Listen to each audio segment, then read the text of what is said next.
Hello everyone. क्या मेरी आवाज़ आ रही है?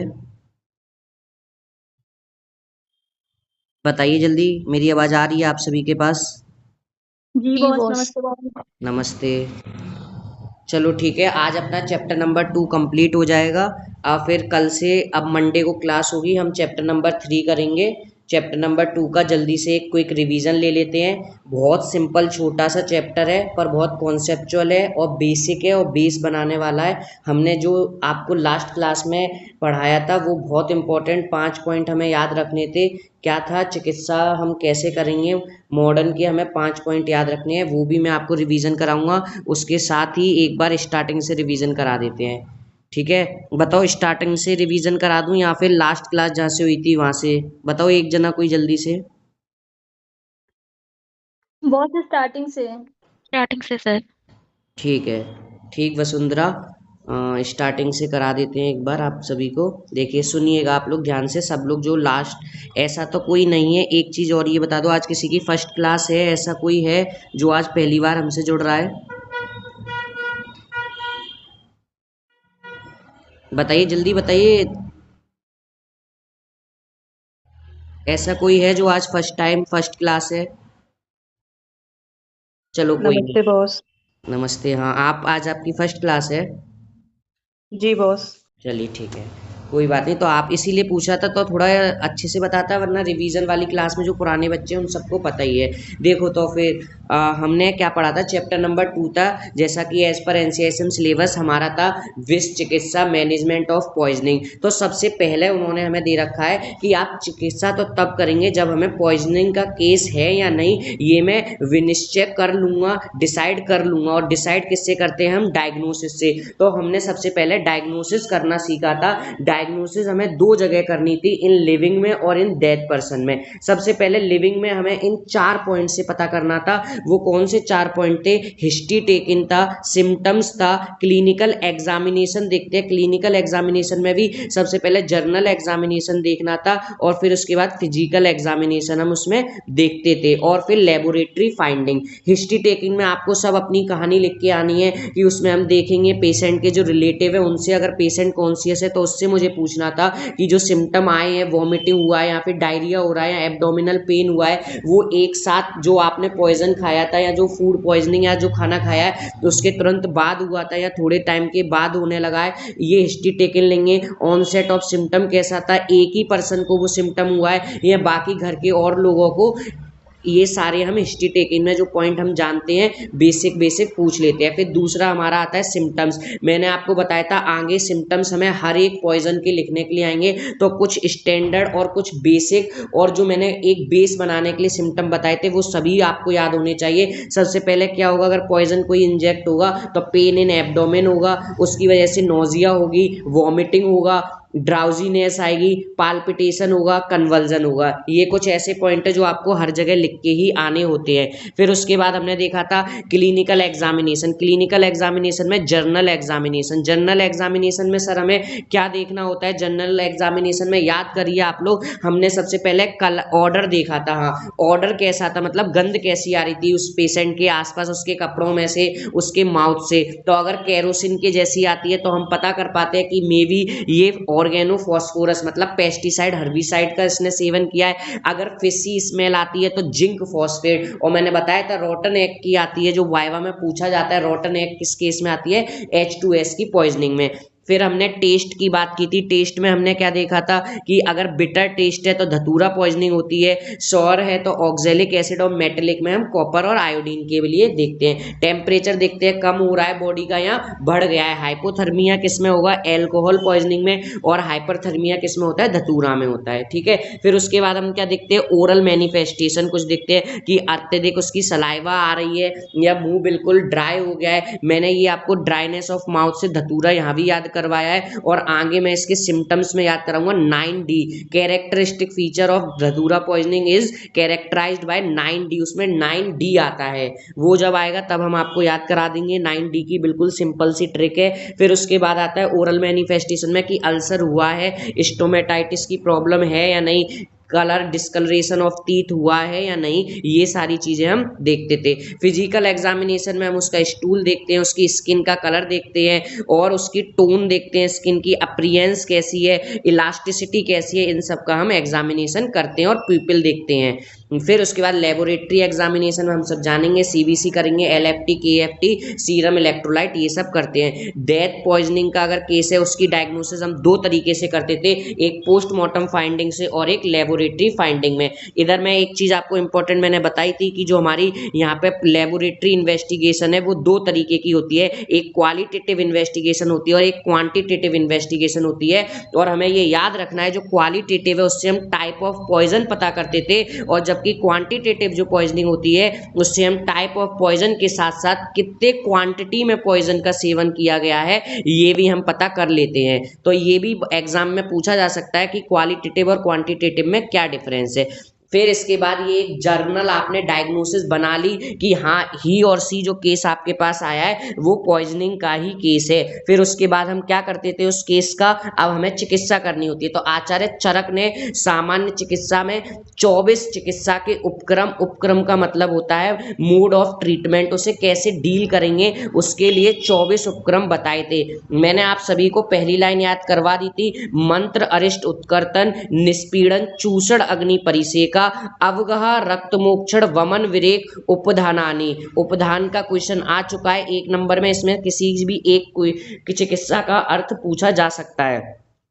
इतना याद कराने पे भी अगर आपको श्लोक याद नहीं हुआ है तो ये आप लोगों की बहुत गलत बात है, इसलिए आप लोग प्लीज याद कर लीजिए। मैं इतना एम्फेसाइज इसीलिए कर रहा हूँ, बहुत इंपॉर्टेंट है, आपके पेपर में आने के 99% चांस है चिकित्सा के चतुर्विध उपक्रम ऐसे आएगा। तो इसलिए पहली लाइन है मंत्र, अरिष्ट, उत्कर्तन, निष्पीड़न, चूषण, अग्नि परिसेका, अवगाह, रक्त मोक्षण, वमन, विवेक, उपाधानानि, हृदय आवरण, अंजन, नस्य, धूमलेह, औषध प्रस्मनानि, प्रतिसारणम, प्रतिविषम, संज्ञा स्थापनम, लेपः, मृत संजीवनम। इस तरीके से हमने ये 24 उपक्रम देखे थे। अब इन 24 उपक्रम का मैंने आपको वाइवा की दृष्टि से, पीजी की दृष्टि से बताया था कि इनमें से 24 उपक्रम में से कौन सा उपक्रम आचार्य ने किस उद्देश्य से रखा है।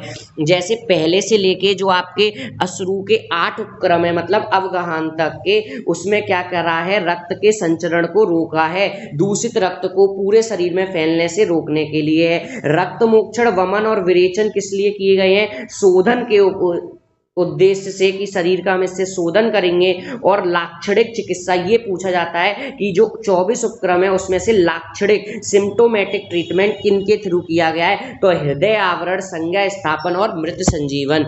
अगर 10 नंबर में लॉन्ग में आता है, जैसे 2021 का जो मेन पेपर हुआ था तब पूछा गया था, तो आपको ये श्लोक लिख के आना होता है और इसके एक एक मैं पॉइंट को एक्सप्लेन कर चुका हूँ। जिसकी जो क्लास रह गई है वो हमारा चैनल है, अभी कुछ ही दिनों पहले मैं बनाया था, इसी वजह से सिंपल आयुर्वेदा क्लासेस, इस पे मैंने इसकी वीडियो डाल दी है।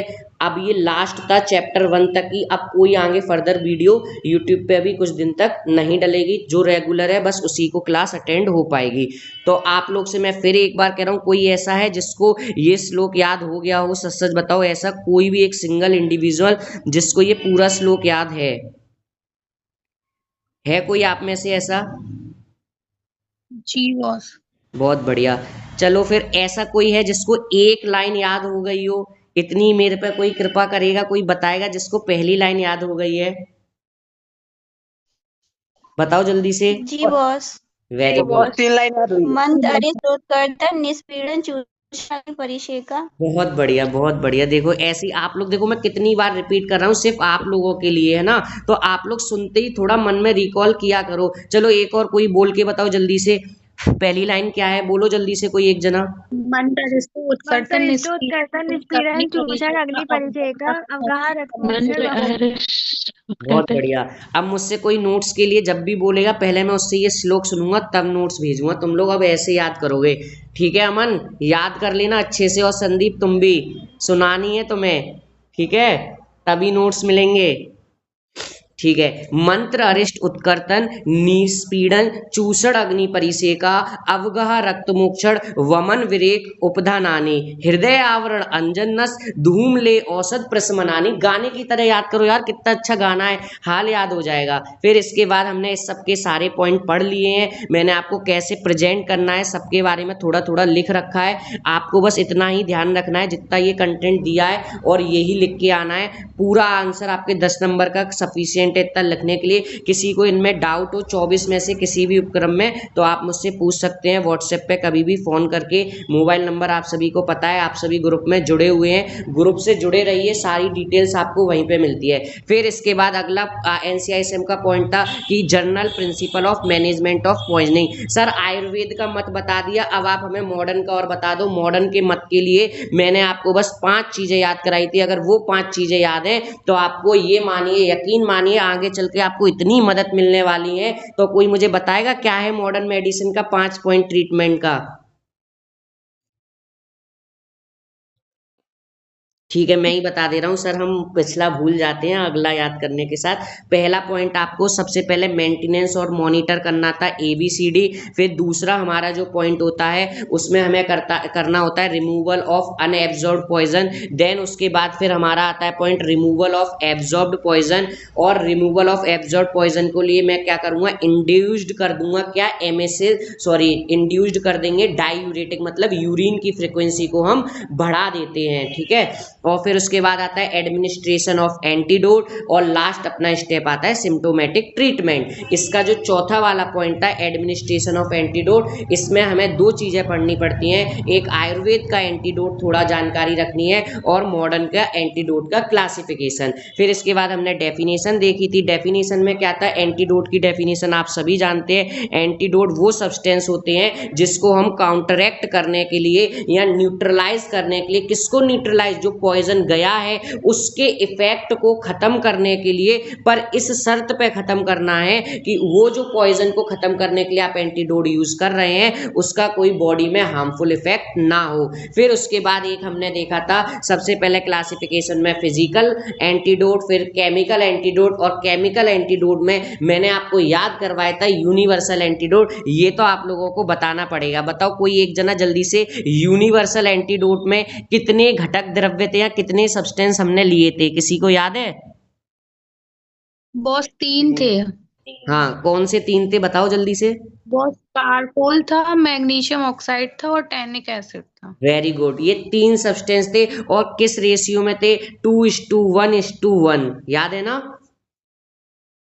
जी बॉस। वेरी गुड, बहुत बढ़िया बताया काजल आपने, याद रखिए। देखिए यूनिवर्सल एंटीडोट इंपॉर्टेंट है, आपको 3 चीजों से मिलके केमिकल एंटीडोट के अंदर हमने पढ़ा है यूनिवर्सल एंटीडोट, बहुत इंपॉर्टेंट है, पूछ लिया जाता है। इसलिए देखिए जहां मैं एम्फेसाइज कर रहा हूँ वो वाकई में आपके लिए इंपॉर्टेंट है। क्या क्या लेना है, चारकोल लेना है, मैग्नीशियम ऑक्साइड, टैनिक एसिड, किस रेशियो में, 2:1:1 में। क्या करेगा, पाउडर जो चारकोल है वो एड्जॉर्प्शन करेगा उस पॉइजनस सब्सटेंस का, मैग्नीशियम ऑक्साइड है, बेस है, तो वो जो एसिडिक है उसको न्यूट्रलाइज कर देगा, और टैनिक एसिड क्या करेगा, प्रेसिपिटेट कर देता है। ये चीजें हम पढ़ चुके थे। फिर उसके बाद हमने फिजियोलॉजिकल एंटीडोट में देखा, फिजियोलॉजिकल को ही हम फार्माकोलॉजिकल एंटीडोट भी बोलते हैं। इसका जो मैकेनिज्म का काम होता है वो on the basis of 3 function, या तो वो टॉक्सिक सब्सटेंस का कन्वर्जन, जो पॉइजन सब्सटेंस है जब वो टॉक्सिक रूप में कन्वर्ट हो रहा है उसको वो रोक देगा, जैसे कि इसका one of the best example है, अभी एग्जाम में आया हुआ है,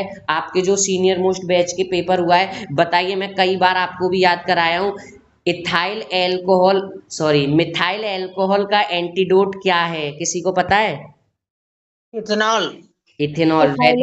ethanol is used as an antidote for methyl alcohol. ये इस पेपर में आने के बाद नोट्स नहीं बने, आप लोग यकीन मानिए ये नोट्स पहले ही बन चुके हैं और बाद में पेपर देने गए थे तो हमारा तो सही हुआ था। आप लोग का भी जो भी पेपर में आएगा मोस्टली एमसीक्यू और क्वेश्चन यहाँ से मिल जाएंगे, तो आप लोग याद रखिएगा ethyl alcohol is an antidote used for methyl alcohol poisoning. फिर उसके बाद हमने देखा था दूसरा किस कॉन्सेप्ट पे काम करता है, competition at receptor site, competition की तरह। कोई कुछ कह रहा है? चलिए, तीसरा था ब्लॉकिंग द रिसेप्टर साइट, ये हमने देख लिया था। चौथा क्लासिफिकेशन मेरा क्या था, चिलेटिंग एजेंट की तरह, ये भी क्या है, एंटीडोट का एक क्लासिफिकेशन है, हम जानते हैं इसका एग्जांपल EDTA और ब्रिटिश एंटी लीविसाइड। फिर लास्ट आता है सिम्टोमेटिक ट्रीटमेंट, ऑक्सीजन नहीं मिल रही है सप्लीमेंटल ऑक्सीजन दे देंगे। कन्वर्जन के लिए मैंने ड्रग ऑफ चॉइस बताई थी आपको, डाइजेपाम देते हैं। एसिडोसिस हो रहा है तो NaSCO3 दे देते हैं। इलेक्ट्रोलाइट इम्बैलेंस हो रहा है तो ORS दे देते हैं। पूरा कुल मिला के सिम्टोमेटिक ट्रीटमेंट लास्ट में दिया जाता है। फिर इसके बाद हमारा आता है आयुर्वेद के कुछ एंटीडोट मैंने बताए थे, अगर आपको याद हो बताओ। पारद का एंटीडोट क्या था, किसी को याद है? कपूर बॉस। ठीक है, कर्पूर था। वत्सनाभ का टंकड़ था। भल्ला तक का नारिकेल है। और मेघनाद अगध, सर्पदंश का मेघनाद स्वरस, जयपाल का क्या है, सॉरी वृश्चिक विष का जयपाल है, और करवीर का हरितकी है। ये चीजें हमारी हो गई थी। लास्ट आपका चैप्टर नंबर 2 का NCISM के अकॉर्डिंग पॉइंट है कि आपको अब आपने देखे खुद देखे कितना सिस्टमेटिक क्लास मतलब समझ में आ रहा है। सबसे पहले आपको विष के बारे में बता दिया, विष क्या है, यद द्रव्यम, वो आपको चलो डेफिनेशन याद है। फिर उसके बाद आपको चिकित्सा सिखाई, चिकित्सा भी आप तब सीखोगे, पहले डायग्नोसिस करना सिखाया। डायग्नोसिस के बाद उन्होंने आपको आयुर्वेद के मत के अनुसार चिकित्सा सिखाई, फिर मॉडर्न के अनुसार चिकित्सा सिखाई। अब चिकित्सा करने के बाद भी आपकी क्या रेस्पॉन्सिबिलिटी है as a medical officer in suspected case में, वो पॉइंट करने के साथ ये आपका चैप्टर समाप्त हो जाता है। तो क्या है ड्यूटीज मेडिकल ऑफिसर की, बुक में बहुत कुछ लिखा है, आपको बस इतना लिखना है, आपका काम हो जाएगा। बिल्कुल सिंपल। सबसे पहले एक चिकित्सक का जो कर्तव्य है वही उसको पूरा करना है।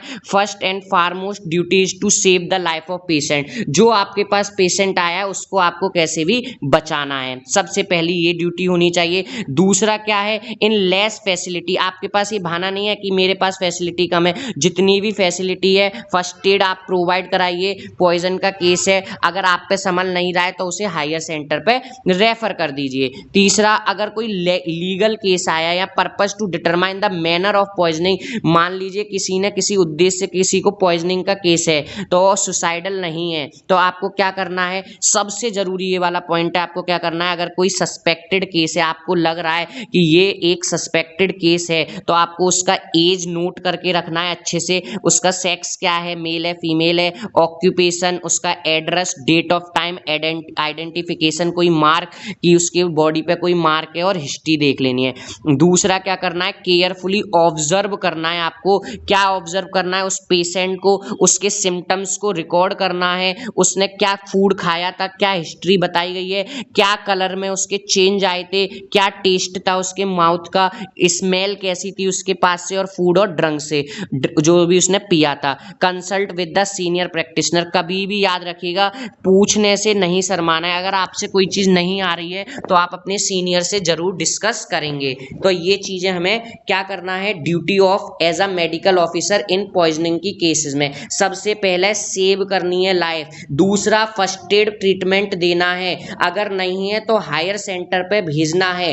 तीसरी बात, अगर आपको सस्पेक्ट लग रहा है और आप उसे कंट्रोल कर सकते हो तो उसमें सबसे पहले आपको उसका age, sex, address, occupation, identification याद रखना है, पूरी हिस्ट्री टेकन लेनी है, सिम्टम्स का पूरा रिकॉर्ड मेंटेन करके रखना है, और सीनियर कंसल्टेंट अगर आपको जरूरत पड़ रही है तो आप उससे ले सकते हैं। फिर क्या है, every case of poisoning, important है याद रखिएगा, every case of poisoning should be reported to police. पर ये किसके लिए है, इन गवर्नमेंट हॉस्पिटल। अगर आप एक गवर्नमेंट हॉस्पिटल में चिकित्सक है, मेडिकल ऑफिसर है, तो आपको चाहे छोटा सा केस आए पॉइजनिंग का, चाहे बड़ा केस आए, आपको दोनों ही केस में आपको ये नहीं देखना कि अरे ठीक है अभी तुरंत सही हो जाएगा, तुरंत गैस्ट्रिक लीवार्स की कंडीशन कर देंगे तो वो ट्रीट हो जाएगा, हमें ये नहीं देखना है। अगर आप गवर्नमेंट हॉस्पिटल में हैं तो आपको याद रखना है, क्या रखना है, पुलिस को इन्फॉर्म करना।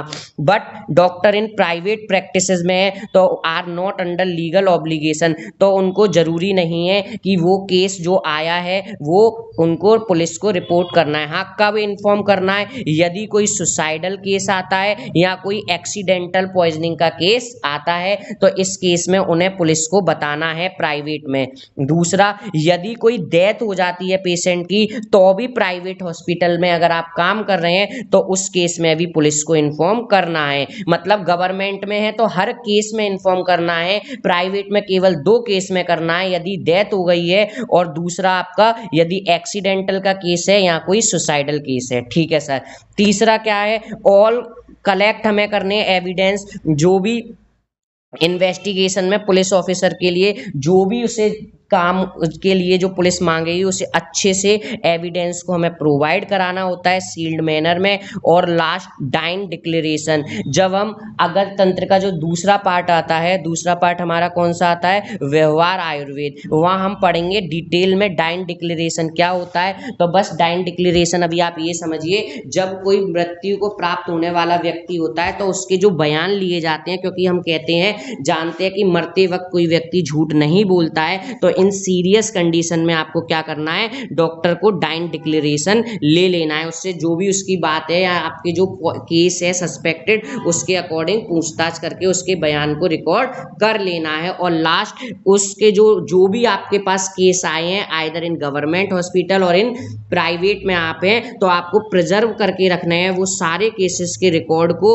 Up to 3 year and provide it. अगर उसको आपसे मांगा जाता है उसके पेशेंट के द्वारा कि आप बताइए क्या रिकॉर्ड था, क्या आपने डायग्नोसिस बनाई, क्या ट्रीटमेंट, तो विद इन 72 आवर्स के अंदर आपको उसके पेशेंट की डिमांड करने पे वो प्रोवाइड करने होते हैं। इसी के साथ हमारा चैप्टर नंबर 2 खत्म होता है। बताइए समझ में आया था ये चैप्टर, कैसे क्या इसमें कहानी चली, बताइए जल्दी से मुझे। जी बॉस। जी बॉस। चलिए ठीक है, तो